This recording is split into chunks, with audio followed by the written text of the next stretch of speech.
Organic product mart बन गया क्या? बताइए मेरे को। केंद्रीय bus stand Sindhi camp Jaipur का multi modal integrate ISPT hub के रूप में विकास हो गया क्या? अरे बताइए भाई, ये तो मैं वो बता रहा हूं आपको तो इनके घोषणा पत्र में है। मैं ध्यान दिला रहा हूं, रोडवेज बेड़े में सर्विस मॉडल पर 1000 नई बसें आ गई क्या? प्रत्येक जिले में ITI सेंटर ऑफ एक्सीलेंस के रूप में विकास हो गया क्या? ये तो मैं पिछले बजट की बता रहा हूं साहब। इसलिए आपकी गत सरकार पर तो पुरानी कहावत ठीक बैठती है कि थोड़ा चना बाजे घना। हमारी सरकार के गत कार्यकाल वर्ष 2013 से 18 तक की तुलना कांग्रेस की गत सरकार से करने पर हमें ये कहने के लिए मजबूर होना पड़ रहा है, कहां तो तय था चिरागा हर घर के लिए, कहा चिरागा मसेसर नहीं शहर के लिए, ये कहा। माननीय अध्यक्ष जी, पंचायती राज संस्थान के बारे में माननीय हमारे प्रतिपक्ष के नेता बात कर रहे थे। मैं बताना चाहता हूं, वो मेरे से भी कह रहे थे, मैंने उन सरपंचों को बताया था कि नरेगा के माध्यम से जो हमारा एक पेड़ मां के नाम जो हमारा अभियान चल रहा है, इसमें आप काम कर सकते हैं। मैंने मेरे काम का सिर्फ एक उदाहरण दिया था और उनसे कहा था कि जब सरपंच था तो मैंने कहा था कि मैं आई कैंप लगवाना चाहता हूं। तो जो आई कैंप लगाने वाली थी कि ग्राम पंचायत, मेरे को सीओ ने कहा कि ग्राम पंचायत नहीं लगा सकती। मैंने कहा ग्राम पंचायत स्वायत्त संस्था है, लगा सकती है। फिर मैंने आकर के यहाँ पत्र लिखा और पत्र में पंचायत राज संस्थान से मेरे को लेटर गया। फिर मैंने आई कैंप में सरपंच रहते हुए ग्राम पंचायत से मैंने आई कैंप लगाया था। तो मैंने ये बात जिक्र किया था नरेगा की। माननीय प्रतिपक्ष के नेता कह रहे, उन्होंने ये कहा कि नरेगा के माध्यम से हम वृक्ष मित्र बनाते हुए हम 200 पेड़ पर अगर हम एक नरेगा का व्यक्ति रखेंगे तो हमारे पर्यावरण की स्थिति सुधरेगी। लेकिन मैं माननीय अध्यक्ष जी आपके माध्यम से कहना चाहता हूं, विपक्ष के द्वारा पंचायत राज संस्थाओं को अनुदान कम करने का मिथ्या आरोप भी लगाया है। मैं आपके माध्यम से सदन को अवगत कराना चाहूंगा कि आरोप के ठीक उलट हमारी सरकार द्वारा तो पंचायत राज संस्था एवं स्थानीय निकायों को वित्तीय दृष्टि से मजबूत करने के लिए वर्ष 2024-25 में राज्य वित्त आयोग स्टेट फाइनेंस कमीशन के तहत मिलने वाली राशि को बढ़ाकर राज्य के स्वयं के शुद्ध कर राजस्व का 7% कर दिया है। इस वृद्धि के कारण राज्य की इन संस्थाओं को कई सौ करोड़ रुपए अधिक की राशि मिलेगी। अध्यक्ष महोदय, मैं ये भी अवगत कराना चाहूंगा कि कांग्रेस के शासनकाल में पंचायत राज संस्थाओं को राज्य वित्त आयोग की अनुशंसा अनुसार वर्ष 2019 और 20 से 2023-24 तक राशि 20,984 करोड़ रुपए हस्तांतरित की जानी थी,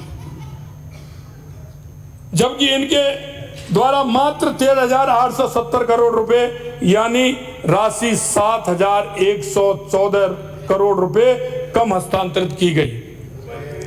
यदि ये पूरी राशि देते, इसका कारण बताता हूं मैं क्यों है। अगर ये पूरी राशि देते तो इनका राजकोषीय घाटा और भी अधिक होता। हमने अल्प अवधि में ही 1,300 करोड़ रुपए से अधिक हस्तांतरित कर दिए हैं। वह शीघ्र ही 1,000 करोड़ रुपए और हस्तांतरित किए जा रहे हैं। मैं माननीय सदन को अवगत कराना चाहता हूं कि इस राशि के अतिरिक्त हमने केंद्रीय वित्त आयोग की लगभग 2,800 करोड़ रुपए की राशि हस्तांतरित कर दी गई है। पंचायत राज्यों को कांग्रेस की गत सरकार द्वारा कितना सहयोग दिया गया था, यह इसी बात से दिख जाता है कि मनरेगा योजना के अंतर्गत सामग्री मद के 3,000 करोड़ रुपए से अधिक लंबित होने पर भी इनके द्वारा ना तो स्टेट शेयर दिया गया, ना ही केंद्र से समयबद्ध रूप से हिस्सा राशि प्राप्त की गई। हमने इसी अल्प अवधि में केंद्र सरकार के सहयोग से इस हेतु 1500 करोड़ रुपए का भुगतान की व्यवस्था कर ली है।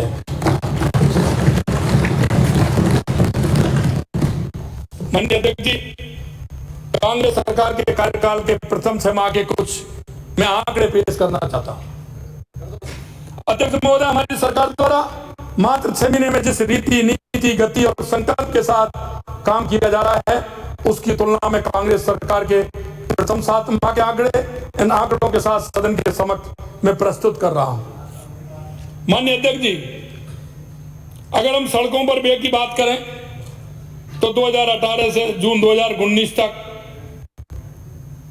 पूर्व सरकार ने 3981 करोड़ किया था। हमारी सरकार जून 2023 से जून 24 तक 7521 करोड़ रुपए किया गया है, जो कि 88.92 ज्यादा है। पेयजल योजना पर अगर व्यय की बात करें तो आपने 2104 किया था, हमने 5534 यानी 163% अधिक किया है। सिंचाई योजना पर व्यय की बात करें, आपका 1070 था, हमारा 3120, आपसे 3 गुना था। हमारा आपसे 3 गुना है। चिकित्सा एवं स्वास्थ्य विभाग की बात करें, आपका 3569 है, हमारा 6270 में 76% ज्यादा है। चिकित्सा शिक्षा विभाग में जो द्वारा व्यय हुआ है, आपका 171 था, हमारा 943, 5 गुने से अधिक किया है। केंद्रीय सहकारी बैंक द्वारा अल्पकालीन ऋण वितरण आपने 1459 किया था, हमने 17,686 या कि 12 गुना आपसे ज्यादा हमने किया है। राजस्व प्राप्ति खनन की अगर बात करें तो आपने 2904 किया था, हमने 4858 किया है, जो 67% से भी अधिक है। तारबंदी पर अगर व्यय करें तो आपने मात्र 1 करोड़ रुपए खर्च किया था, हमने 117 करोड़ रुपए खर्च किया है। अब इसमें अध्यक्ष जी मैं प्रतिशत क्या बताऊं, इसमें कितना गुना बताऊं, कितना प्रतिशत बताऊं, आप ही देख सकते हैं। माननीय अध्यक्ष जी, खनन विभाग द्वारा की गई नीलामी बजरी, उसकी भी मैं बताना चाहता हूं। इनका 0 ब्लॉक था इनके उस कार्यकाल में, और हमारे कार्यकाल में 17 ब्लॉक हमने नीलामी की है, 17 ब्लॉक बजरी की। प्रधान खनिज लाइमस्टोन आदि में इनका 0 ब्लॉक था, हमने 34 ब्लॉक नीलामी की है। यही नहीं माननीय अध्यक्ष जी, निर्माण श्रमिकों की सहायता हमने जो की है 69,190, इन्होंने की थी 69,190 और हमने की है 1,96,093। कितना बड़ा अंतर है। जारी किए गए पेयजल कनेक्शन इन्होंने किए थे 1.02 लाख और हमने किए 5.75 लाख। मैं राजस्व प्रकरणों का निस्तारण की अगर बात करें, इन्होंने 38,217 किए थे, हमने 82,894 किए हैं। सौर ऊर्जा उत्पादन में वृद्धि आप करें तो इन्होंने 361 मेगावाट किया और हमने 4168 मेगावाट किया है।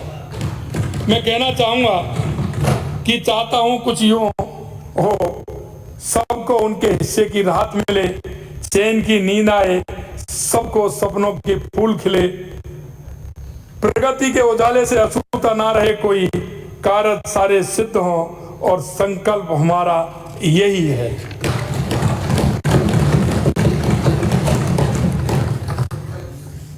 माननीय अध्यक्ष जी, हाँ, माननीय सभापति जी, मैं कहना चाहता हूं कि हमारे प्रतिपक्ष के नेता हमारे केंद्रीय नेतृत्व को अपने केंद्रीय नेतृत्व को राजी करने के लिए सदन में प्रधानमंत्री जी का उपहास उड़ाते हुए, अब इनसे केंद्रीय नेतृत्व प्रसन्न हो या नहीं हो, लेकिन उन्होंने पूरी कोशिश की है। लेकिन डोटासरा जी कह रहे हैं कि आप क्यों कर लोगे प्रसन्न, मैं भी करूंगा। तो अब कौन प्रश्न करते हैं, ये तो मैंने माननीय प्रतिपक्ष के नेताजी से कहना चाहता हूं कि उन्होंने उपहास उड़ाते हुए माननीय अध्यक्ष जी महंगाई मानव कहा। विगत कुछ समय से विश्व के कुछ अन्य देशों की भांति ही हमारे देश में भी हेट स्पीच की प्रवृत्ति विपक्ष में बढ़ती जा रही है। संवेदनशील विषयों पर हमेशा दूरगामी परिणामों को ध्यान में रखकर बात की जानी चाहिए। हमेशा दूरगामी परिणाम किस तरह से होंगे उसके बारे में बात की जानी चाहिए। तारीखों में कुछ ऐसे भी मंजर हमने देखे हैं कि लम्हों ने खता की थी और सदियों ने सजा पाई। हमने इस प्रकार की हरकतों के दुष्परिणाम अमेरिका जैसे विकसित देश में भी अभी हाल में ही देखे हैं। हमारी सदा से मूल्यों के आधार पर तर्क वितर्क करने की परंपरा रही है। मेरी इस सदन में भी सभी मान्य सदस्यों से अपेक्षा रही है कि हम बापू द्वारा दिए गए सिद्धांतों का पालन करते हुए सदन की गरिमा बनाए रखते हुए राज्य व राष्ट्र हित के सर्वोपरि रखते हुए सार्थक चर्चा करें, जिससे उसका निष्कर्ष निकले। जिस भाव और भावना से जनता ने हमें यहाँ चुन करके भेजा है उसको हम पूरी कर सकें। मैं नेता प्रतिपक्ष के साथ ही समस्त विपक्ष के साथियों को पुनः ये बताना चाहूंगा कि वास्तव में यशस्वी प्रधानमंत्री श्री नरेंद्र मोदी जी महामानव हैं, क्योंकि वो देश के गरीब, पिछड़े तथा समाज के अंतिम पंक्ति में खड़े व्यक्ति के कल्याण हेतु दिन रात 24/7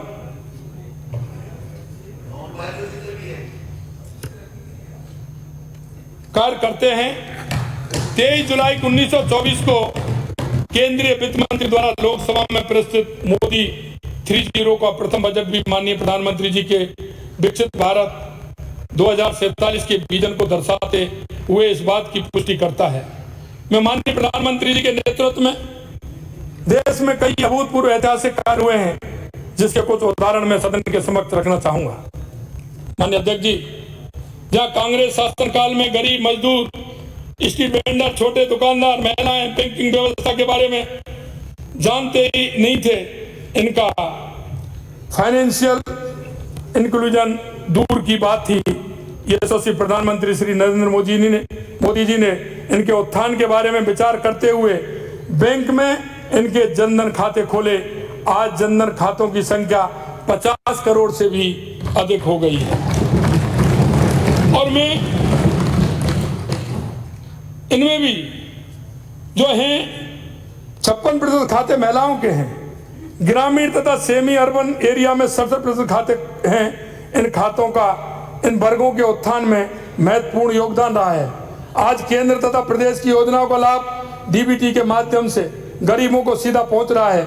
मैं दिवंगत प्रधानमंत्री श्री राजीव गांधी जी के कथन की ओर सदन का ध्यान दिलाना चाहूंगा कि जब उन्होंने कहा था कि भारत सरकार अगर 1 रुपया गरीब के लिए भेजती है तो उसमें से केवल 15 पैसा ही तक पहुंच पाता है। यह तब की बात है जब केंद्र और ज्यादातर राज्यों में इनकी सरकार थी। दोनों जगह आपकी सरकार थी। आप जब इस तरह की बात करते थे कि हम 1 रुपया भेजते और 15 पैसे पहुंचता है, आज देश के यशस्वी प्रधानमंत्री नरेंद्र मोदी जी ने जो उन गरीब के लिए जो व्यवस्था की है, उस गरीब के लिए कि जिसके लिए अगर 1 रुपया भी भेजेंगे तो पूरा पहुंचेगा, ये व्यवस्था अगर की है तो देश के यशस्वी प्रधानमंत्री जी ने की। आज टेली जनधन आधार मोबाइल के आधार से 100% से राजी डीबीटी की गई है। इस माध्यम से गरीब तक सीधे पहुंच रही है। हमारी सरकार द्वारा जनता को प्रभावी सर्विस डिलीवरी देने एवं सभी योजनाओं का डेटा बेस की एक स्थान पर करने हेतु भामाशाह योजना शुरू की गई थी। आपने उसका नाम बदलकर जनाधार कर दिया, लेकिन इफेक्टिव सर्विस डिलीवरी पर कभी ध्यान नहीं दिया गया। 10 जुलाई 2024 को प्रस्तुत राज्य के बजट के अंतर्गत हमारे द्वारा स्मार्ट सिस्टम के माध्यम से ऑटोमेटिक सर्विस डिलीवरी द्वारा single window same day service delivery भी प्रारंभ की जा रही है। जिस व्यक्ति को उसका फायदा मिलेगा लाभ मिलेगा, तुरंत होगा, इधर ऑर्डर होगा, इधर उसका पैसा आ जाएगा। आपके समय में क्या होता था, आपके प्रधानमंत्री कहते थे, हमने तो नहीं कहा, लेकिन इसको रोकने का काम देश के यशस्वी प्रधानमंत्री नरेंद्र मोदी जी ने किया। केंद्र सरकार द्वारा गरीब महिलाओं को रसोई के धुएं से मुक्ति दिलाते हुए उज्ज्वला योजना के अंतर्गत 10 करोड़ से अधिक महिलाओं को गैस सिलेंडर निःशुल्क उपलब्ध कराए। आपने 500 रुपए में सिलेंडर देकर वाहवाही लूटी, जबकि इसका लाभ उज्ज्वला योजना से मिल रहा था। आज हमारी सरकार लगभग 77 लाख लाभार्थियों को 450 रुपए में गैस सिलेंडर उपलब्ध करवा रही है। प्रधानमंत्री जी ने कोरोना काल में दुनिया का सबसे बड़ा कोरोना वैक्सीन प्रोग्राम चलाया, जिसमें भारत में कोरोना का प्रभाव दुनिया के शेष भागों से कम रहा। यही नहीं, दुनिया के 100 से अधिक देशों में कोरोना वैक्सीन उपलब्ध कराने का भी काम देश के यशस्वी प्रधानमंत्री नरेंद्र मोदी जी ने किया। देश में 30 करोड़ से अधिक आयुष्मान कार्ड जारी किए गए, जिससे देश की गरीब जनता को निःशुल्क चिकित्सा सुविधा उपलब्ध हुई। प्रदेश में भी मां योजना के अंतर्गत लगभग 1 करोड़ 35 लाख परिवारों को निःशुल्क चिकित्सा का लाभ प्राप्त हो रहा है। मोदी जी की आर्थिक नीतियों के परिणाम स्वरूप देश का विदेशी मुद्रा भंडार जुलाई 2024 में अब तक के रिकॉर्ड स्तर 617 अरब डॉलर पर पहुंचा है। कांग्रेस शासनकाल के अंतिम वर्ष 2014 में देश की अर्थव्यवस्था 11वें स्थान पर थी। यशस्वी प्रधानमंत्री श्री नरेंद्र मोदी जी के अथक प्रयासों से अर्थव्यवस्था आज 5वें स्थान पर पहुंच चुकी है तथा आगामी 3 वर्षों में अर्थव्यवस्था 3रे स्थान पर पहुंचने की प्रबल संभावना है।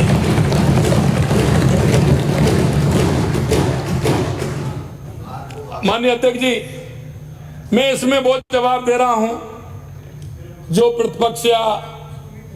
प्रतिपक्ष के नेताजी के जो प्रश्न आए थे। मैं अनर्गल कहीं नहीं जा रहा हूं और ना उन बातों पर मैं जाना चाहता हूं, ना मैं समय बर्बाद करना चाहता हूं। इसमें वो बात बताना चाहता हूं जो आपके प्रश्न आए थे, मैं उनका एक एक करके जवाब देना चाहता हूं। मैं और भी सुन रहा था, उनके भी जवाब दे सकता हूं, क्योंकि मैंने उस दिन कहा था कि सामने जब एक उंगली करते हैं तो 4 उंगली अपनी तरफ आती है।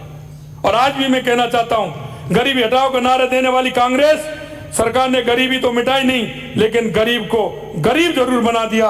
माननीय प्रधानमंत्री श्री मोदी जी ने 2001 से दिन रात लगातार गरीब, असहाय, जरूरतमंदों के कल्याण, ट्रस्ट बेस्ड गवर्नेंस के साथ कार्य कर रहे हैं। और यही नहीं माननीय अध्यक्ष जी, माननीय मोदी जी ने अपने शासनकाल में 25 करोड़ से अधिक गरीबों को गरीबी रेखा से बाहर लाने का काम देश के यशस्वी प्रधानमंत्री नरेंद्र मोदी जी ने किया है। कांग्रेस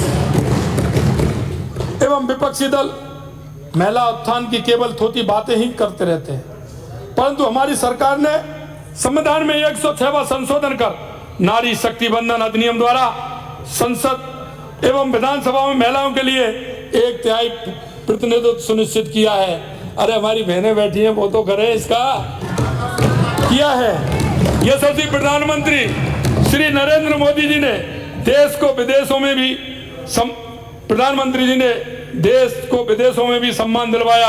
आज दुनिया के हर कोने में भारत का डंका बज रहा है, ये आप देख रहे हैं। मैं सदन को बताना चाहूंगा कि दुनिया के 13 से अधिक देशों ने दुनिया के 13 देशों से अधिक अपने देश का सर्वोच्च नागरिक पुरस्कार प्रधानमंत्री जी को प्रदान किया है।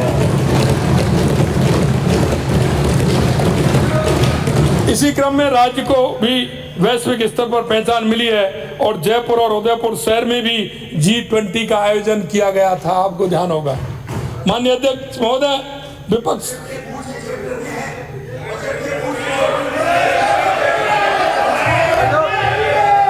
मैं आपको समझाने में इसलिए नहीं हो पाऊंगा। माननीय अध्यक्ष जी, मैं एक कहानी बताना चाहता हूं। एक जंगल था, अकाल पड़ गया, अकाल पड़ा हुआ था, जंगल में भी पानी की कमी आ गई। तो वहां उन्होंने सभी ने कहा कि भाई पानी की कमी है, जंगल में पानी की कमी आ गई तो कैसे काम चलेगा। तो उन्होंने जंगल के राजा शेर से जाके गुहार लगाई। उसने कहा कि सबको बुलाइए, पंचायत होगी, पानी की व्यवस्था किस तरह से होगी। तो उन्होंने बुलाया, सबने अपने अपने सुझाव दिए, सबके सुझाव सर्वमान्य थे। तो उन्होंने कहा कि भाई ये तालाब तो हमारे पास है, लेकिन इसमें पानी बीत रहा है, भाई पानी कम है, इसको व्यवस्था कैसे होगी। शेर ने कहा, सब लेके सुझाव आए, सुझाव के माध्यम से कई ऐसे थे वहाँ कि उन्होंने कहा साहब इस तालाब को हम गहरा कर देंगे। कई होते हैं, खरगोश होता है, चूहा होता है जो अंदर जमीन से ईता है। कई लोगों ने कुछ सहारे के लिया, कुछ ने कुछ कहा, क्योंकि जंगल का जीवन, प्रकृति का जीवन भी अटपटा होता है, सबसे अच्छा होता है। आप देखते हैं जब हाथी चलता है तो रास्ते में जितने भी पेड़ पौधे पड़ते हैं उनमें से डाली तोड़ता हुआ जाता है। आप कहेंगे वो डाली क्यों तोड़ता है, वो खाता नहीं है। हाथी तो सूंड बड़ी होती है, कितना भी खा ले, लेकिन ये जंगल का नियम होता है कि जब हाथी चलता है तो पेड़ों को गिराते हुए छोटे मोटों को, तो छोटे जो जानवर होते हैं वो उससे भोजन अपना पाते हैं। ये जंगल की व्यवस्था है। तो जब हुआ कि उन्होंने कहा कि बताइए, तो उन्होंने अपना फैसला सुना दिया। फैसला सबको मान्य होगा और विषयों पर चर्चा होने लग गई। लेकिन एक जानवर ऐसा था कि वो काफी देर बाद जोर से हंसा, जोर से हंसा। उसने कहा क्या हो गया, क्या हो गया। आप इतनी जोर से सबका इशारा गया उनकी तरफ। उन्होंने देखा क्या हो गया भाई, ये क्या हुआ है। उन्होंने कहा कि मेरी समझ में अब आया है। माननीय अध्यक्ष महोदय, विपक्ष के हमारे कुछ माननीय सदस्यों को केंद्र के सरकार के आंकड़ों को भी दिलचस्पी रहती है। मैं आपके माध्यम से उनके साथ ही समस्त सदन को अवगत कराना चाहूंगा कि यूपीए कांग्रेस के शासनकाल में 2008, आप सुन लेना भैया, अरे वो आप क्यों कर रहे हैं, जो समझना है। 2000 शासनकाल में वर्ष 2008 से 13 में औसत महंगाई, सुनिए भैया, 2008 औसत महंगाई दर बताता हूं मैं आपको, 8.32 से 12.11% रही। ये मैं उस समय की बता रहा हूं आपको, 2008 से 13 तक रही। क्रम से 8.32, 8.30, 10, 8.3, 12, 1.18 ये करके। जबकि हमारे यशस्वी प्रधानमंत्री नरेंद्र मोदी जी के समय वर्ष 2015 से, मैं एक बार ही बता दिया पूरा, 2015 से 2022 में औसत महंगाई दर, अब वो देखना, 2015 से 2022 तक 2.49 से 7.66%।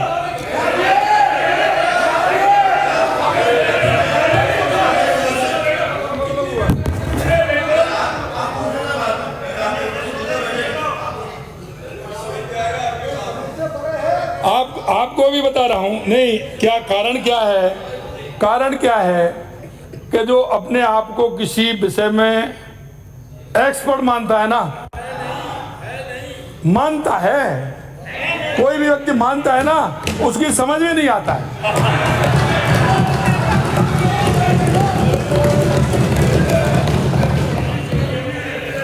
माननीय अध्यक्ष जी, मैं आपसे कहना चाहता हूं, फिर मेरे से ये कहेंगे, मैं जवाब तो सभी का दूं, लेकिन मेरे से ये कहेंगे कि आपने पिछली बार भी कहा, माननीय प्रतिपक्ष नेता जी ने कहा आप 2:45, मैं इसलिए कह रहा हूं कि मैं जल्दी जल्दी मेरा काम करूं, नहीं तो आप फिर ये कहोगे आपने इतना समय लगा दिया थोड़ा वो। माननीय अध्यक्ष जी, माननीय विपक्ष के सदस्य अपनी सरकार की नाकामी का ठीकरा केंद्र सरकार पर फोड़ रहे हैं, जो भ्रामक तथ्यों से परे है। भारत सरकार द्वारा संवैधानिक संस्था वित्त आयोग की अवसंसा के अनुरूप कुल केंद्रीय करों का जो डिवीजन पूल होता है, उसका वर्तमान में 2025-26 तक 41% हिस्सा राज्य को दिया जाता है। राजस्थान राज्य को वित्त आयोग की सिफारिश अनुसार डिवीजन टैक्स पूल डिवीजन का ये 6.026% राशि निर्धारित फार्मूला के अनुसार तय है। प्रदेश को केंद्र सरकार द्वारा वर्ष 2019-20 से लेकर के 23-24 तक वित्त आयोग के निर्धारित फार्मूले के अनुसार पूरी राशि अर्थात सुन लीजिए, रुपए 2,50,000 करोड़ रुपए से अधिक की राशि प्राप्त हुई है। मैं ये कहना चाह रहा हूं, मैं अभी उसका भी बताना चाह रहा हूं। हमारे एक नेताजी बार बार कह रहे हैं कि साहब हमको इतना मिलना चाहिए, इतना नहीं मिला। कुछ बजट माननीय अध्यक्ष जी ऐसा होता है कि उसमें डबल गिना जाता है, वो दिया जाता है जैसे निर्माण विभाग के लिए, उसके लिए उसमें से वापस उनकी इंजीनियरों की तनख्वाह के लिए आता है, फिर वो उसमें सम्मिलित होता है। हाँ, तो उसमें क्या है, वो उसको तो संभालते ही नहीं है बजट में। मैं उनको कहना चाहता हूं जरा आप दुरुस्त हो जाएं। माननीय सदस्य शायद संविधान के प्रावधान की अनदेखी कर जनता को गुमराह करने का प्रयास कर रहे हैं, जबकि संविधान में निहित प्रावधान के अनुसार सेस डिविजुअल पूल का हिस्सा नहीं होता है। केंद्र सरकार द्वारा पूर्ववर्ती सरकार को जो भी संवैधानिक प्रावधान के अनुसार राशि दी थी, न सिर्फ यह संपूर्ण राशि राज्य को हस्तांतरित की गई, बल्कि ये भी सभी को जानकारी में है कि राज्य का केंद्रीय करों में हिस्सा हमारी केंद्र की एनडीए की सरकार ने बढ़ाया है। आपका कितना था पिछली बार केंद्र की सरकार में, और ये अगर हिस्सा बढ़ा 31 था,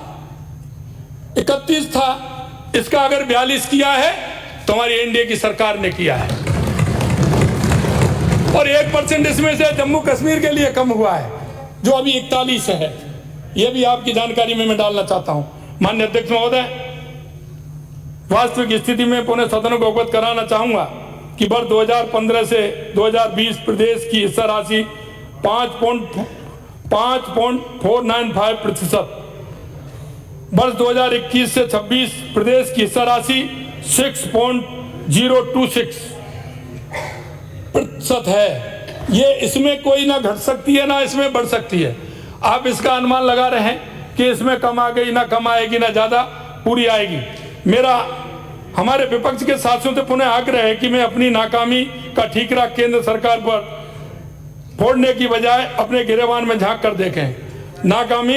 अपनी नाकामी को केंद्र पर नहीं फोड़ें। मैं कहना चाहता हूं, गलतियां ढूंढना गलत नहीं, पर शुरुआत खुद से होनी चाहिए।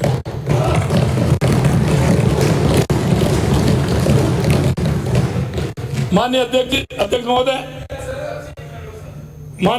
अध्यक्ष महोदय, विगत सरकार ने जितनी गलतियां की उसे देखते हुए जनता ने उन्हें विपक्ष में ही लाकर बैठा दिया, किंतु लगता है अभी भी उन्होंने पूरा सबक नहीं लिया है। मैं आज इन्हें संदेश देते हुए कहना चाहता हूं, और उससे पहले मैं एक बात और कहना चाहता हूं। माननीय अध्यक्ष जी बार बार कहते हैं, पहले केंद्र में सरकार किसकी थी? केंद्र में सरकार किसकी थी? और अब केंद्र में सरकार किसकी है ना? लेकिन आप देखिए, मैं धन्यवाद देता हूं विपक्ष के हौसले को। लगातार तीसरी बार फेल होने पर भी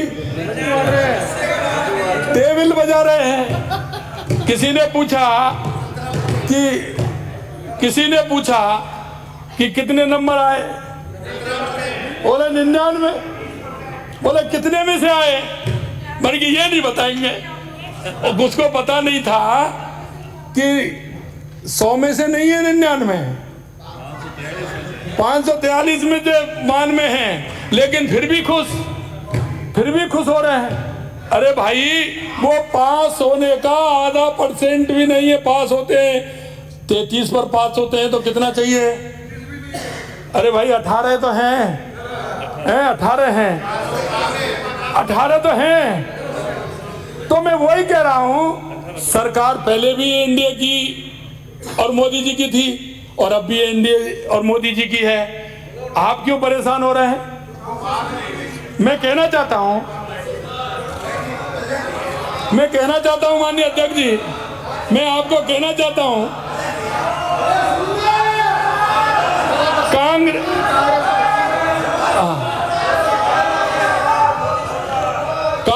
सरकार थी, कांग्रेस सरकार थी, कांग्रेस सरकार थी। मैं नई बात कह रहा हूं, वो सुन लीजिए ना। कांग्रेस सरकार थी, लूट मची चहुं ओर, अब जनता का राज है, आई है नई भोर। जल में घपला कर दिया, जल में घपला कर दिया, प्यासे मर गए लोग, माफिया से मिलकर तुमने रोज लगाया भोग। पेपर लीक इतने हुए, पेपर लीक इतने हुए, कितने करूं बखान। पेपर लीक इतने हुए, पेपर लीक इतने हुए, कितने करूं बखान। पास हुए परिवारजन, क्या क्या करूं बयान।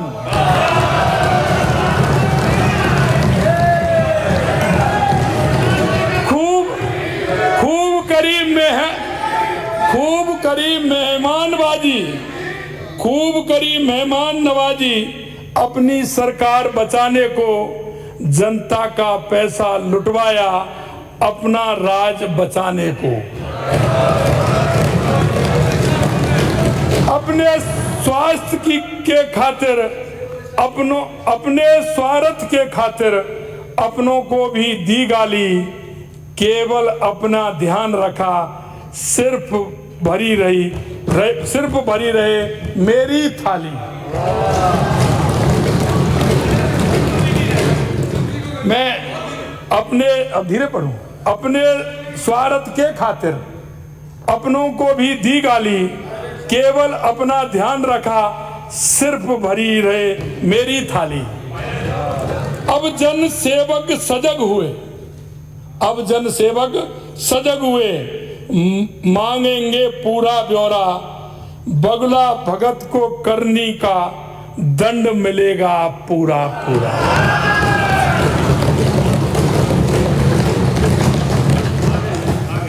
माननीय अध्यक्ष जी, मैं आपसे कहना चाहता हूं, माननीय अध्यक्ष जी, नेता प्रतिपक्ष ने तो हमारे आस्था एवं सांस्कृतिक केंद्रों को भी नहीं बख्शा। वो कह रहे थे अयोध्या, चित्रकूट, रामेश्वरम, केदारनाथ को भी वोटों की राजनीति से जोड़ दिया। माननीय अध्यक्ष महोदय, मैं सदन को अवगत कराना चाहूंगा कि हमारे संस्कार हैं कि चुनाव में हार जीत को दृष्टिगत रख हम कोई भी फैसला नहीं करते। हम फैसला करते हैं जनता की आवाज पर, हम फैसला करते हैं जनता के हित में, हम फैसला करते हैं जनता की भावनाओं को लेकर के, हम फैसला करते हैं हमारे सांस्कृतिक मूल्यों को लेकर के, हम फैसला करते हैं जिन्होंने इस देश के लिए अपने आप को समर्पित कर दिया, उन्होंने जिस मंशा और इस देश हित में जो अपने आप को सर्वोच्च न्योछावर कर दिया, उनके उस भाव को देख करके हम फैसला करते हैं। माननीय अध्यक्ष जी, क्या हार में क्या जीत में किंचित नहीं भयभीत में, हमारे सारे निर्णय जनहित और जन सामान्य से जुड़ी भावना के आधार पर होते हैं। हमने असीम आस्था के केंद्रों पर आपकी तरह राजनीति नहीं की। हमने रामलला की भूमि अयोध्या को सजाया, काशी विश्वनाथ को सजाया, और भगवान कृष्ण की भूमि मथुरा विष्णुपद मंदिर, गया राजगीर और महाबोध मंदिर बोध गया को भी सजाएंगे, क्योंकि ये हमारे सांस्कृतिक आस्था के केंद्र हैं। आपने देखा होगा G20 हुआ था, G20 हुआ था, किस तरह से आपने देखा कि जब भी कोई अगर बाहर का व्यक्ति आता था उनको क्या देते थे। लेकिन आज देश के यशस्वी प्रधानमंत्री नरेंद्र मोदी जी ने हमारी वो सांस्कृतिक विरासत, बोध गया का वो हमारा विश्वविद्यालय, नालंदा का विश्वविद्यालय, बोध गया का हमारा वो सांस्कृतिक केंद्र दिखाने का काम किया। मैं आपसे कहना चाहता हूं कि जिस व्यक्ति को अपनी विरासत पर अगर गर्व नहीं हो तो उसका कोई हक नहीं है कि वो अपने जीवन में ये भारत मां के प्रति अपना कर्तव्य निभा सके। मैं आपसे कह सकता हूं माननीय माननीय अध्यक्ष जी, मैं यही कहना चाहता हूं, जब छोड़ सुख की कामना आरंभ कर दी साधना, संघर्ष पथ पर बढ़ चले, फिर जीत क्या फिर हार क्या। माननीय अध्यक्ष जी, अब मैं पुनः राज्य के बजट से संबंधित आंकड़ों पर की गई टिप्पणियों के साथ ही राजस्थान विनियोग विधेयक 2024 संख्या 4 तथा वित्त विधेयक 2024 संख्या 5 के प्रमुख बिंदुओं के बारे में चर्चा करना चाहूंगा। लक्ष्मणगढ़ से आने वाले माननीय सदस्य, उनकी सरकार के समय में बजट आकार में की गई कुल वृद्धि के संबंध में स्वयं ही मियां मिट्टू बने, लेकिन उन्होंने ये ध्यान नहीं दिया कि सर्वप्रथम जनहित में योजनाओं के लिए किए जा रहे व्यय का आंकलन करना चाहिए। यह भी देखना चाहिए कि हम जिस योजना का आंकलन कर रहे हैं उसको हमारी तरफ भी देखना चाहिए, अपनी तरफ भी देखना चाहिए। मैं सदन को अवगत कराना चाहूंगा कि हमने योजनाओं हेतु वर्ष 2024-25 के लिए वर्ष 2019-20 की तुलना में 2 गुना से अधिक 2,09,634 करोड़ रुपए का प्रावधान रखा है। नेता प्रतिपक्ष और कोटा उत्तर से आने वाले माननीय सदस्यों ने यह भी कहा कि हमने कुछ विभाग योजनाओं को बजट प्रावधान घटा दिया है। माननीय प्रतिपक्ष के नेताजी ने कहा कि हमने कुछ बजट घटाया है। मैं आपको कहना चाहता हूं अध्यक्ष महोदय, मैं सदन को बताना चाहता हूं कि हम अधिक दिखाने के लिए बजट प्रावधान नहीं करते। इनकी सरकार में केवल कागजी और धरातल से कोसों दूर हवाई बजट बनाते थे। मैं नेता प्रतिपक्ष द्वारा सदन में बोले गए प्रावधान के आंकड़े के क्रम में स्पष्ट करना चाहूंगा कि इनकी सरकार द्वारा स्वच्छ भारत मिशन के लिए वर्ष 2023-24 में से 1,145 करोड़ 65 लाख रुपए का प्रावधान किया गया था, जिसमें वास्तविक व्यय केवल 131 करोड़ 23 लाख रुपए का ही हुआ। ये दिखाने के लिए नहीं, मैं योजना बड़ी बना दूं, मैं ये कह दूं इसमें मेरा इतना है, लेकिन अंत में तो यह देखना पड़ेगा कि उस योजना का लाभ कितना लिया, उसमें से खर्चा कितना किया, जनता को लाभ कितना मिला। ये नहीं देखेंगे क्या? यही देखेंगे कितना हो गया मेरा। अब तो विद्याधर जी गर्दन हिला रहे हैं, समझ में आ रहा है? ठीक है, बहुत बहुत धन्यवाद, अब समझ में आ रहा है। इसी प्रकार माननीय मुख्यमंत्री इसी प्रकार मुख्यमंत्री ग्रामीण रोजगार गारंटी योजना के अंतर्गत वर्ष 2023-24 में 600 करोड़ रुपए का प्रावधान किया था, जबकि वास्तविक व्यय केवल 2023-24 में वास्तविक व्यय केवल 36 करोड़ 13 लाख रुपए, यानी 6% हुआ था। 6% हुआ था। कई हुआ। माननीय नेता प्रतिपक्ष कृपया ध्यान दें, मात्र 6% ही खर्च किया। आपका प्रावधान गलत था, या आपका आंकलन गलत था, या आपका खर्च नहीं करना चाहते थे, या फिर आप जनता को गुमराह कर रहे थे। हम आपकी तरह काल्पनिक बजट प्रस्तुत नहीं करते, बल्कि वास्तविक और आवश्यकताओं का आकलन कर राज्य की जनता के विकास हेतु बजट प्रावधान करते हैं।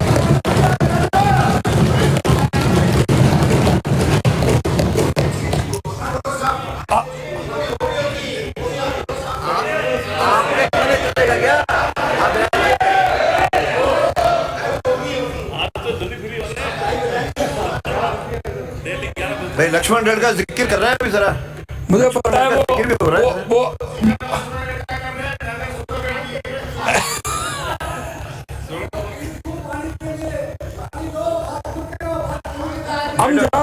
हम जहाँ वो भी आएगा।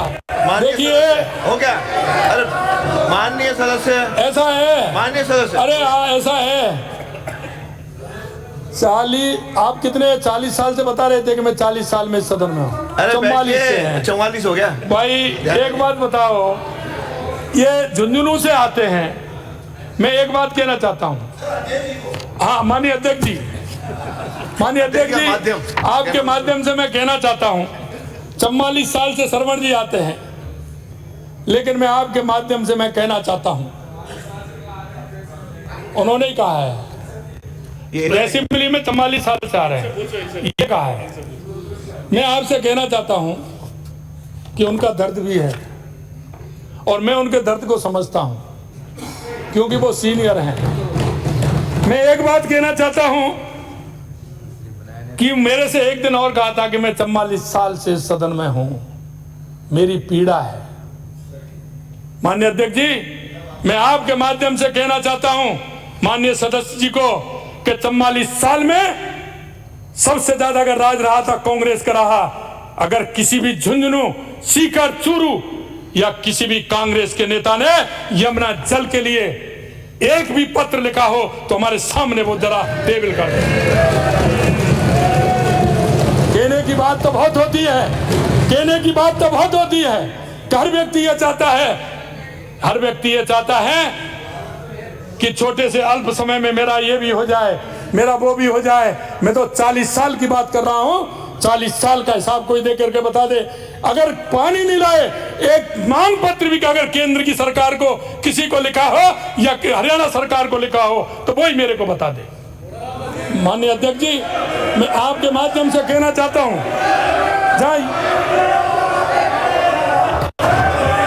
बैठिए बैठिए, हम ही पिलाएंगे आपको, हम ही जल पिलाएंगे आपको। बैठिए बैठिए, आपसे कहा है हम ही पिलाएंगे जल आपको, हम पिलाएंगे जल। आपको क्या हो गया? हम जहाँ युवाओं को सुरक्षित भविष्य एवं उनके रोजगार के लिए बता देंगे। माननीय अध्यक्ष जी, हम सदन में बैठते हैं, हम सदन में बैठते हैं, जनता की अपेक्षाओं पर खरा उतरने की बात भी हम करते हैं। जहां बात आती है युवाओं की बात भी करते हैं। युवाओं को ये होना चाहिए, युवाओं को ये होना चाहिए, युवाओं को ये करना चाहिए। अध्यक्ष जी, आपके माध्यम से मैं कहना चाहता हूं कि हम युवाओं को सुरक्षित भविष्य एवं उनके रोजगार के लिए चिंतित हैं। वहीं दूसरी ओर विपक्ष के माननीय सदस्य इस दिशा में सहयोग देने के बजाय भ्रम फैलाने की राजनीति ये कहकर कर रहे हैं कि एक साल में 1 लाख लोगों की भर्ती पर कैसे रोजगार देंगे। अरे हम बता रहे ना आपको, हम कह रहे हैं तो हमको करनी है, तुम सुन तो रहो, उसकी सुनो तो सही।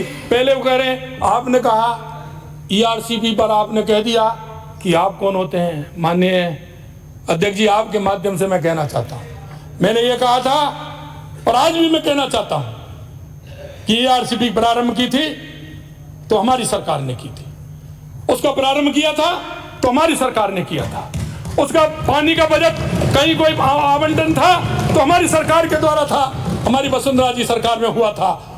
लेकिन मैं आपसे पूछना चाहता हूं, आप उस दिन मेरे से पूछ रहे थे कि आप बताइए। मैंने कहा आप जिसकी बात कर रहे हैं वो मेरे को आप बता दीजिए। मैंने ये नहीं कहा, मैंने ये कहा कि आपने क्या किया वो मेरे को बता दीजिए, आपने कौन से किया था वो मेरे को बता दीजिए। मैंने इसमें कौन सा गलत कह दिया? आज माननीय प्रतिपक्ष के नेताजी ने कहा MOU आपने नहीं किया, वो हमने किया है, वो हमने किया है, आपने नहीं किया, आपने नहीं किया, आपने नहीं किया, आपने कहीं कहाँ किया? अरे मेरे को मैंने पहले भी कहा था भाई, अरे मैंने पहले भी कहा था वातावरण बनाइए। ये भी कह रहे थे, सबने सुना है, वो भी कह रहे हैं, सुनिए।